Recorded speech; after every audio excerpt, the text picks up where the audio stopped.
Olá, bem-vindos ao canal Software Mental. Eu sou Luciano Vicenzi e esta é a série Reflexões, um espaço nesse canal para um bate-papo entre eu e você, visando expandir as nossas fronteiras mentais para que sejamos cada vez mais protagonistas da nossa própria história. Este canal conta com o patrocínio e apoio técnico da Athena Media. O canal Software Mental conta com 2 séries de conteúdo, as entrevistas com convidados especiais e a série Reflexões, onde você é minha convidada, meu convidado. O tema de hoje é o pilar 3 do Mindset da Abundância, a capacidade de ter relacionamentos positivos. No episódio passado, falamos justamente do pilar número 2, a capacidade de lidar com o diferente, e as competências socioemocionais envolvidas nesse pilar, a autoestima e a coragem, relativas aí ao seu posicionamento assertivo, e a autonomia e a experiência relacionadas à sua visão multicultural. O posicionamento assertivo com a visão multicultural favorece que você possa lidar com ideias, conceitos, estilos de vida, valores diferentes, de uma forma construtiva, positiva, agregando valor aí à sua realidade e à realidade daqueles que convivem contigo. Muito bem. Hoje vamos conversar, então, sobre o terceiro pilar, né, a capacidade de ter relacionamentos positivos. Esse pilar ele se insere justamente no cenário da nova economia, no que diga respeito, por exemplo, ao bom espírito de equipe, ao senso de equipe, a capacidade do indivíduo de trabalhar com outros de uma maneira mais horizontalizada, pautada em ideias e não pautada em hierarquias, né? A capacidade de ter relacionamentos positivos, então, envolve a compreensão da realidade do outro para desenvolver soluções práticas para a vida, de uma forma mais coletiva, de uma forma mais sadia para o grupo. Aqui tem um livro bastante bacana para a gente indicar, que eu já vou falar logo de cara aqui, que é o Dar e Receber, do Adam Grant. Recomendo, onde ele fala de um dos pilares fundamentais aí da autoestima, que é a capacidade de doação, sem interesses envolvidos ou escondidos, melhor dizendo, dentro dessa história. Esse pilar, ele, assim como os outros dois, ele é formado por 2 parâmetros fundamentais: a interação empática e a convivência sadia, né? A interação empática, ela vai indicar aí justamente a capacidade de estabelecer interações com empatia, mas pautadas no discernimento, ou seja, contextualizadas, indivíduo a indivíduo, contexto a contexto. E a convivência sadia, ela vai indicar justamente a capacidade de atuar em equipe em prol de resultados coletivos. E aí as competências socioemocionais envolvidas com cada um desses parâmetros, a gente vai começar a explorar agora para dar uma noção melhor como se estabelece, então, essa capacidade de ter relacionamentos positivos. Na interação empática, entra aí a autonomia e a confiança. A autonomia, como falamos no episódio passado, o respeito pelas próprias normas e as normas dos outros. Isso significa, então, que eu consigo adotar uma postura de igualdade com o outro. Não me sinto superior porque sei alguma coisa que ele não sabe ou tenho alguma coisa que ele não tem. Não me sinto inferior porque ele sabe uma coisa que eu não sei ou ele tem uma coisa que eu não tenho. As relações são de igualdade. Aliás, dentro do mindset da abundância, esse mindset não tem a ver com posses, tem a ver com atitude mental perante a própria vida, perante os seus objetivos, quaisquer que sejam, e a forma como você se relaciona com os recursos que tem para alcançar esses objetivos. Então, nesse caso, a autonomia é justamente a capacidade de você entender como é que funcionam as suas normas e, ao mesmo tempo, então, entender como é que funciona e respeitar como é que funcionam as normas dos outros, né?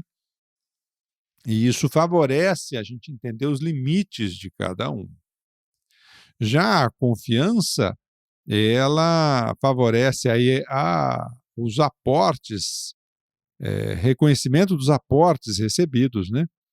E uma predisposição maior à empatia para compreender a realidade do outro, favorecendo aí o otimismo, mas pautado no discernimento para enfrentar desafios, por exemplo, na conciliação de interesses, na identificação de necessidades e de soluções. Então, ambos os conceitos, eles favorecem justamente essa interação empática pautada no discernimento, porque, de um lado, eu consigo entender as minhas normas e as normas dos outros, respeitando ambas, e também tenho uma predisposição positiva a confiar na relação que eu estabeleço com o outro, justamente porque pauta essa relação pelo discernimento. Então, o conceito, por exemplo, de empatia, que ele necessita dessa confiança mais desenvolvida, ele surge justamente como uma decorrência desse eixo positivo entre a autonomia e a própria confiança em si, ou a predisposição mais otimista para a vida, né? Que a turma costuma falar aí do copo meio cheio, do copo meio vazio, e etc. e tal. Muito bem. A autonomia, por exemplo, quando ela é baixa e a confiança é baixa, você tem um perfil aí, ou tende a perceber um perfil de baixa interação empática. A empatia é uma dificuldade para a pessoa que tem autonomia baixa e a confiança baixa, porque ela não consegue nem sequer entender bem quais são as suas regras, nem entender as regras dos outros, quanto mais respeitar isso ou confiar nisso. Então, a coisa fica feia. Quando a autonomia é baixa, mas a confiança é alta, significa que o indivíduo não consegue discernir nem as próprias normas nem as dos outros, mas tem uma predisposição positiva a confiar, o que torna esse indivíduo mais ingênuo ou mais influenciável pelos outros, justamente porque ele não consegue fazer uma avaliação mais ponderada sobre o que está em jogo ou sobre o que estamos conversando efetivamente em termos de causas e consequências. Quando essa autonomia ela é mais desenvolvida do que a confiança, ou seja, normalmente o indivíduo confia nas suas regras, entende as suas regras, entende as dos outros, mas não confia, há um indício forte aí de um comportamento baseado em suspeita das intenções dos outros. Então, quando há uma suspeita sobre as intenções dos outros, eu sempre parto da premissa de que é melhor eu ir na defesa para essa interação. Quem defende não está aberto a aprofundar-se na realidade do outro, então, naturalmente, a sua empatia fica comprometida. E a autonomia alta e a confiança alta, essa sim, então, quando as duas estão altas, permite uma interação empática justamente pautada no discernimento. O que é essa interação empática pautada no discernimento, minha gente? É contextualizada. É quando você sabe o contexto onde você está, você sabe com quem você está lidando, você sabe até que grau você confia e em que sentido você confia. Não dá para sair desconfiando, nem confiando todo mundo de graça. É preciso que se faça algum tipo de análise nisso. E, curiosamente, essa análise ela consegue ser mais ponderada e equilibrada quando o indivíduo consegue adotar uma postura de igualdade em relação ao outro. É bom lembrar ainda que dentro da autonomia, só nesta condição de igualdade é que a convivência ética é possível num nível mais elevado. Não é possível uma convivência ética realmente sadia quando o indivíduo se sente superior ao outro ou quando ele se sente inferior ao outro. Por quê? Porque a relação não se estabelece de forma verdadeira. Ela é pautada normalmente em conflitos de interesses. Quando eu estou impondo a alguém alguma coisa, significa que eu não estou considerando o valor do outro. Não dá para ter ética aí. Quando eu me considero menos do que o outro, eu tendo a engolir coisas que normalmente não seriam do meu interesse ou agrado. E, portanto, a relação, de novo, não é verdadeira de fato. E a ética, nesses dois casos, vai para o balaio, né? Vai para as cucuias, como diz a turma por aí. Ok? O segundo parâmetro é a convivência sadia, a relação entre a autoestima e a confiança. Então, a gente fez uma primeira avaliação da autonomia com a confiança, agora nós vamos fazer a relação aqui da autoestima com a confiança. Justamente porque quando a autoestima está equilibrada e ela favorece essas relações interpessoais, e ela está equilibrada com essa confiança, nós conseguimos uma conciliação de interesses mais positiva entre necessidades e soluções. Favorece um bom trabalho em equipe, porque os relacionamentos ficam mais verdadeiros e mais fáceis no que diga respeito à valorização de ideias, por exemplo. A melhor ideia vence, não é o ego de quem está conversando sobre. Então, o que é preciso para que a melhor ideia vença? Bom, é preciso que as pessoas não estejam num conflito permanente entre quem tem razão ou quem não tem razão. Ou a defesa da sua ideia com unhas e dentes, sem uma abertura maior para o outro, né? Isso só é possível quando eu dou valor às minhas ideias e eu sei que os meus valores, ou o meu valor como pessoa, não está em jogo a cada vez que eu entro para conversar sobre um assunto ou uma ideia diferente da minha. Eu posso admitir que a sua ideia é melhor que a minha sem me sentir desvalorizado por isso, sem me sentir menos por isso. E da mesma forma, consigo, quando a minha ideia ela é mais aplicável que a sua, consigo não me sentir melhor que você e respeitar você e criar sempre a manutenção de uma relação positiva entre nós. Então, dentro dessa relação, os conceitos aí, eles favorecem a construção justamente de relacionamentos mais profundos, né? Na utilização social do tempo, nós temos 5 patamares fundamentais aí, né? Então, nós temos aí a questão do isolamento, nós temos os rituais, o bom dia, o boa tarde, boa noite, nós temos os passatempos, que é aquelas conversas sobre diversos assuntos que não dizem respeito nem a mim nem a você, então falamos do futebol, falamos da novela, falamos de terceiros, mas não falamos sobre a nossa própria realidade.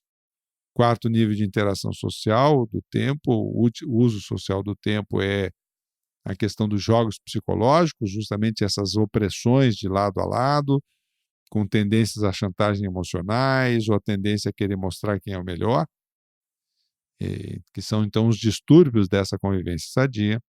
E por fim, a intimidade aqui não entendido como simplesmente a relação, por exemplo, entre um casal, embora tenha muita gente que consegue viver décadas e décadas sem intimidade real, porque não convivem de fato um com o outro. Coexistem no mesmo ambiente. Isso não quer dizer intimidade.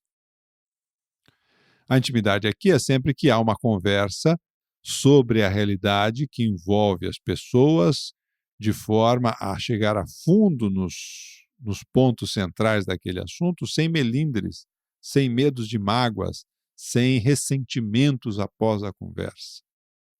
E isso, naturalmente, esse nível de interação, para que ele seja assim com mais qualidade, requer justamente essa autoestima mais sadia e essa predisposição a confiar positivamente no outro e na busca sincera de ambos para uma solução que atenda às necessidades em pauta.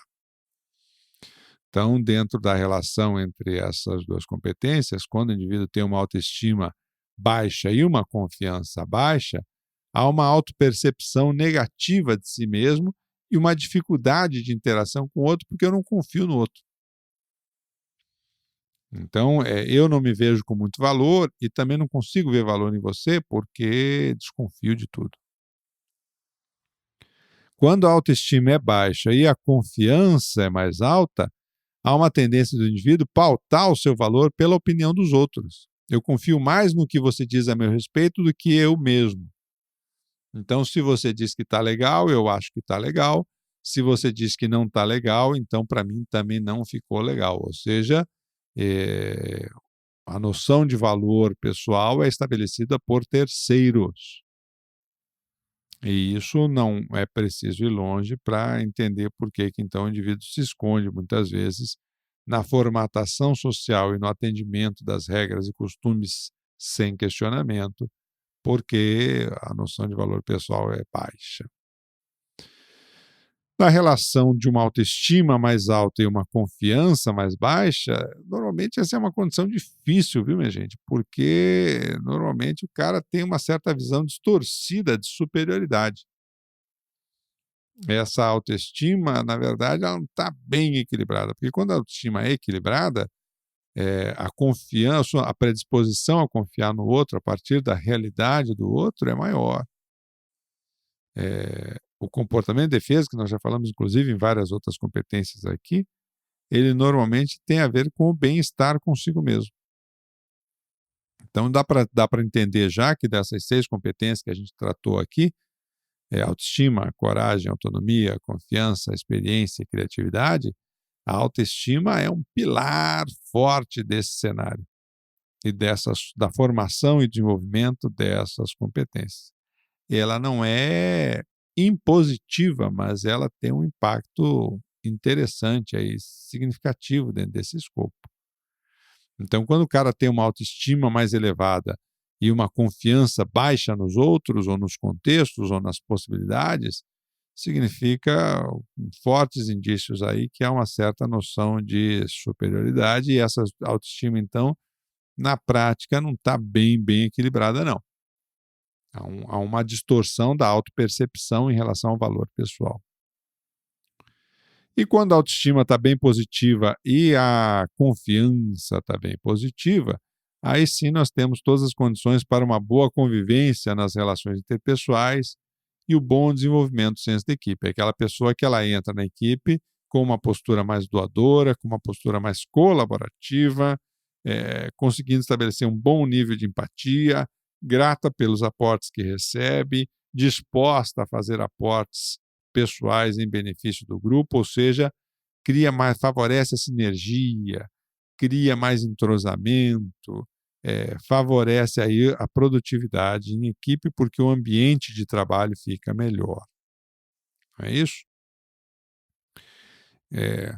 A frase que eu gostaria de trazer para vocês aqui nesse final de episódio é uma frase do Peter McIntyre, que ele fala assim, olha, abre aspas, a confiança não vem do ato de estar sempre certo, mas de não ter medo de estar errado, fecha aspas. E isso só é possível com uma boa relação entre a autoestima e a confiança. Ok? Vou repetir a frase do Peter aqui, a confiança não vem do ato de estar sempre certo, mas de não ter medo de estar errado. Muito bem, minha gente. Aqui nós vamos fechando aí essa primeira passada aí nos 3 episódios dos pilares do Mindset da Abundância. E vimos a importância, então, de que o indivíduo, nesse novo cenário, ele seja a capacidade de criar e implementar as suas soluções, que ele seja a capacidade de estabelecer uma boa interação empática e uma convivência sadia com os outros, que ele saiba se posicionar de forma assertiva e tenha uma boa visão multicultural. Esses 6 parâmetros, eles são fundamentais dentro dessa nova realidade que a gente se encontra hoje, tanto do nível profissional quanto social. É a mentalidade do século XXI e que favorece, então, o desenvolvimento de tanto gestores mais competentes quanto equipes mais maduras, passa justamente pelo bom equilíbrio desses parâmetros. É claro que não é simples ou não é comum você achar uma pessoa que seja boa em tudo. E aí é que você vê a adequação, muitas vezes, desse perfil à função que a pessoa executa, se ela está no lugar certo, aquela história da pessoa certa no lugar certo, principalmente do ponto de vista socioemocional. Treinamento técnico é mais fácil, todo mundo sabe aí, no meio corporativo, que você treinar tecnicamente uma pessoa para conhecer um assunto não é difícil se ela tem uma capacidade cognitiva razoável. Mas o estofo emocional varia conforme as notas nesses pilares, conforme o resultado desses pilares. Ele é mais adequado a determinadas funções e menos a outra. Então, isso favorece, por exemplo, dentro das corporações, ações de treinamento e desenvolvimento mais direcionadas, ou em processo de recrutamento e seleção, uma escolha mais efetiva de determinados candidatos para as funções desejadas. Evita aqueles problemas típicos e fundamentais aí do ambiente organizacional, onde as pessoas são normalmente contratadas pelo perfil técnico e demitidas pelo seu perfil socioemocional. Tá bem? Muito bem, vamos chegando então ao final de mais um episódio do nosso podcast Série Reflexões. Por que tratamos desses temas aqui no canal Software Mental?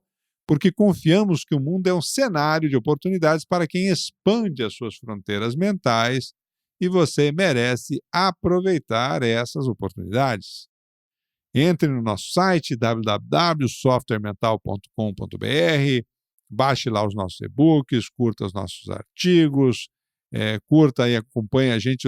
Nós estamos constantemente postando conteúdos assim nas nossas redes sociais, Facebook, Instagram, LinkedIn, sempre postando conteúdos novos de livros, de pensadores, relacionados a essas competências socioemocionais aí. Você pode também nos acompanhar no nosso canal do YouTube, tá bem? Siga conosco, mande aí os seus comentários nas nossas mídias sociais, que estamos sempre preparando conteúdos com muito carinho para vocês, tá bem?